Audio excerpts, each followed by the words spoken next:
MCQ দুই অধ্যায়ের কি এমসিকিউ প্রথমটা দেখ 8-এর গুণনীয়ক এখানে 8-এর গুণনীয়ক 8 আর 4 দুগুণী 8 তাহলে 1 2 4 8 কোনটা আছে এই যে এটা বলছি তাহলে সেট সি হতে বি এর একটি সম্পর্ক আর হলে এই যে সম্পর্ক কোনটা এই যে আর রয়েছে অন্য ঠিক আছে তাহলে 1 2 এবং দেখি 2 5 এটা সূত্রে কত এই যে এটা মানে কি মিল কি আছে 2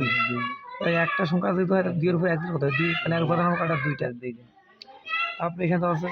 n মানে ন্যাচারাল নাম্বার হবে 13 টা বড় 17 টা ছোট 14 15 16 14 15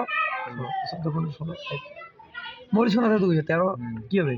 13 17 মধ্যে কোনো মৌলিক সংখ্যা নাই আমাদের এই ফাঁকাটা কি হবে এই ফাঁকাটা 5 নাম্বারটা এটা কি সব মিলিয়ে আছে এ বি সি তাহলে এ যদি এ বি হয় তাহলে কি বি হবে সি যদি এ বি সি হয় তাহলে বি হবে বি সি তাহলে এই সবগুলা ঠিক